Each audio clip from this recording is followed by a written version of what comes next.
جب انسان گناہوں سے توبہ کر لیتا ہے تو کیا جو حالات گناہوں کی وجہ سے آتے ہیں کیا وہ دور رہیں گے، چلے جائیں گے؟ کیا ہوگا؟ راشد صاحب راجستھان سے پوچھتے ہیں۔ دیکھیں، آپ پر جو حالات آتے ہیں نا، کبھی تو وہ اللہ کی طرف سے آزمائش ہوتی ہے، اس کی وجہ گناہ نہیں ہوتے۔ جیسے یعقوب علیہ السلام سے اللہ نے بچپن میں ان کا بیٹا چھین لیا، چھوٹا بیٹا، ساری زندگی روتے روتے گزری ان کی۔ ایوب علیہ السلام کو اللہ نے آزمائش میں ڈال دیا، سخت بیماری میں ڈال دیا، ساری زندگی ان کی پریشانی میں گزری۔ تو ابراہیم علیہ السلام کتنی پریشانیوں میں ان کا وقت گزرا ہے، تو ظاہر ہے ان پیغمبروں سے تو کوئی گناہ نہیں ہوا تھا۔ تو ایسی صورت میں جو آزمائشیں آتی ہیں وہ آزمائشیں درجات کو بلند کرنے کے لیے ہوتی ہیں، اور صبر کی وجہ سے آپ کی نیکیاں ملیں گی۔ آپ کو حدیث میں آتا ہے قیامت کے دن انسان بہت ساری نیکیاں دیکھے گا، بہت اپنے ترازو کو بھاری بھرکم دیکھے گا، تو وہ حیران ہوگا، وہ کہے گا اللہ یہ نیکیاں تو میں نے کی نہیں ہیں۔ تو اللہ کہے گا بھائی تو نے فلاں مصیبت میں صبر کیا تھا جس کی وجہ سے تجھے یہ ہم نے مقام اور مرتبہ دیا ہے۔ تو یہ نیک لوگوں کے ساتھ بھی ہو سکتا ہے۔ اور اچھا، دوسری بعض دفعہ اس لیے پریشانیاں آتی ہیں گناہ کی وجہ سے، پھر یعنی یہ وجہ بھی ہوتی ہے، لیکن جب گناہوں کی وجہ سے جو پریشانیاں آتی ہیں ان پریشانیوں کی پھر دو قسمیں ہوتی ہیں۔ ایک قسم یہ ہوتی ہے اللہ تعالیٰ انسان سے محبت کرتے ہیں اور انسان گناہوں سے توبہ نہیں کر رہا ہوتا، اللہ چاہتے ہیں میں اس کو پریشانیوں میں ڈالوں گا تو یہ میری طرف مائل ہوگا، گناہوں سے توبہ کرے گا اور میں اس کی پریشانیاں دور کر دوں گا، یا کم از کم اتنا ضرور کر دوں گا کہ جب یہ گناہ سے توبہ کرے گا تو یہ پریشانیاں اس کے درجات کی بلندی کا ذریعہ بن جائیں گی۔ یا توبہ نہیں بھی کرے گا تو دنیا میں پریشانیوں کی وجہ سے گناہ بہرحال معاف ہوتے ہیں، حتی الشوکۃ یشاکھا، یہاں تک کہ رسول اللہ صلی اللہ علیہ وسلم نے فرمایا کہ ایک کانٹا بھی مسلمان کو جب چبھتا ہے تو اس کانٹے پر بھی اس کا گناہ معاف ہوتا ہے۔ تو یہ والی پریشانیاں بھی اللہ کی رحمت ہیں، کیونکہ یہ آپ کو اللہ کے قریب کر رہی ہیں، آپ کے گناہوں کی معافی کا ذریعہ بن رہی ہیں۔ پریشانی کی تیسری قسم یہ ہے کہ جو پریشانی گناہ کے انتقام کے طور پر آئے آپ کے اوپر، یعنی اللہ تعالیٰ آپ سے انتقام لے رہا ہے، اور وہ اس لیے نہیں انتقام لے رہا کہ آپ کے دنیا میں گناہ دھل جائیں آخرت میں سزا نہیں دوں گا، اس لیے نہیں، بلکہ آپ کو واقعی غضب ناک ہو کر اللہ آپ سے انتقام لے رہا ہے۔ تو یہ کافر پر آتی ہیں یہ والی پریشانیاں، یا اس مسلمان پر آتی ہیں جو نام کا مسلمان ہے لیکن جیسی جب کوئی پریشانی آتی ہے تو وہ صبر کا دامن ہاتھ سے چھوڑ دیتا ہے اور گناہوں میں مست ہو جاتا ہے۔ تو یہ والی جو پریشانی کی قسم ہے یہ سب سے خطرناک ترین قسم ہے۔ یہ قوم عاد پہ آئی، نوح علیہ السلام کی قوم پہ جو پریشانی آئی، سیلاب کا عذاب آیا، قوم عاد پہ، قوم سمود پہ پریشانی آئی، اسی طرح مسلمانوں پہ بھی یہ پریشانی آ سکتی ہے۔ کچھ لوگ اللہ کی نافرمانی کرتے ہیں تو پریشانیوں میں مبتلا ہوتے ہیں، لیکن ان پریشانیوں میں پھر ان کو صبر کی توفیق نہیں ملتی، بلکہ ٹینشن میں آ کے خودکشی کر لیتے ہیں یا اور گناہوں میں پڑ جاتے ہیں۔ تو یہ پریشانیاں ان کے لیے اور بڑی مصیبت بن جاتی ہیں۔ تو اب آپ پر جو پریشانی آئی ہے وہ کون سی پریشانی ہے، تو آپ کو اس میں سے خود غور کرنا چاہیے۔ اگر آپ کو اس پریشانی میں صبر کی توفیق مل رہی ہے، خدا نخواستہ مزید گناہوں کی طرف مائل نہیں ہو رہے، اللہ کے بارے میں الٹے الٹے الفاظ استعمال نہیں کر رہے، ناشکری نہیں کر رہے، تو اس کا مطلب ہے یہ پریشانی اللہ کی طرف سے یہ آپ کے درجات کو بلند کرنے کے لیے ہے اور آپ کے گناہوں کی معافی کے لیے۔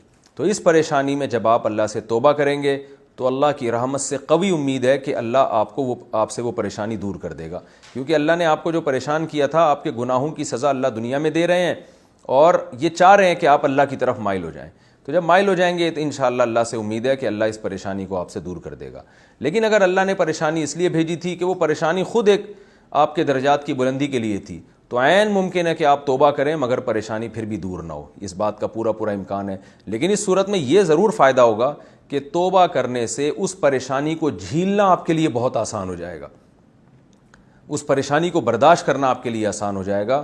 نبی صلی اللہ علیہ وسلم نے فرمایا من صبر فلہ الصبر، جو صبر کرنا چاہتا ہے اللہ اسے صبر کی توفیق دیتے ہیں۔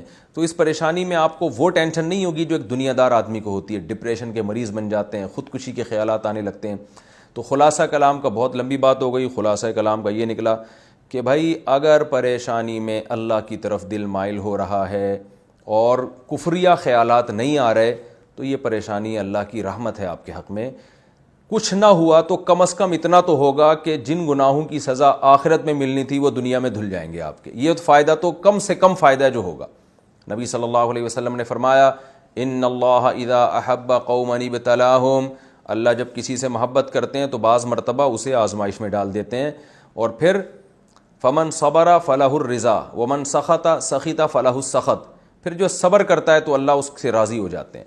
اور عجل لہ عقوبتہ فی الدنیا، حدیث میں یہ بھی آتا ہے کہ اللہ اس کو دنیا میں سزا دے دیتے ہیں کہ کوئی گناہ ہوا دنیا میں ہی سزا مل گئی، تو دنیا کی سزا تھوڑی ہوتی ہے، معاف ہو گیا گناہ، آخرت میں بخشا جائے گا.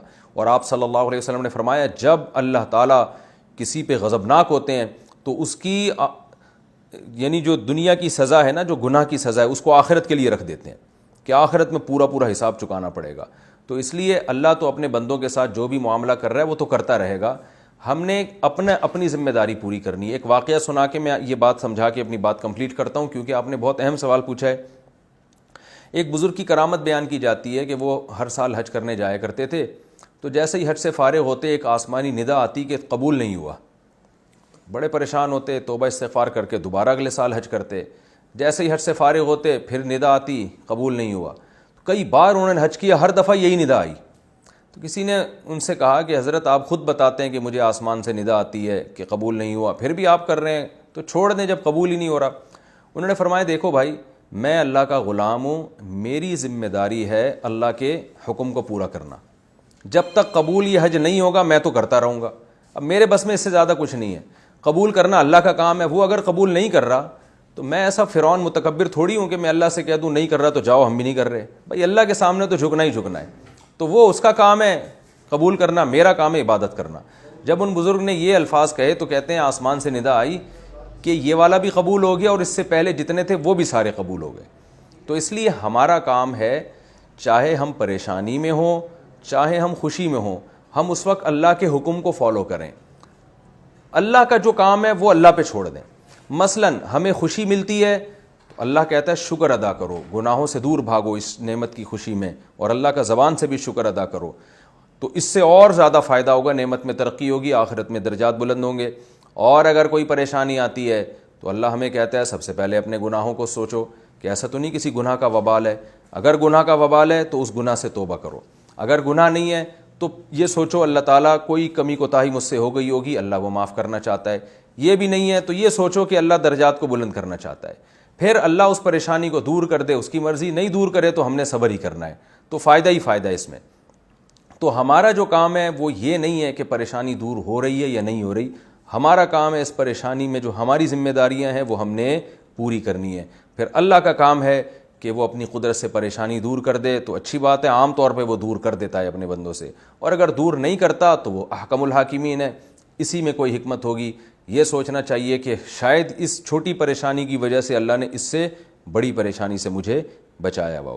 تو آپ صلی اللہ علیہ وسلم نے فرمایا اللہ تعالیٰ کا ارشاد ہے انا عند ظن عبدی بی، کہ بندہ میرے بارے میں جو گمان کرے گا نا میں اس کے ساتھ ویسا معاملہ کروں گا. تو اچھا گمان کریں اللہ کے بارے میں، اچھا ہی ہوگا انشاءاللہ آپ کے ساتھ.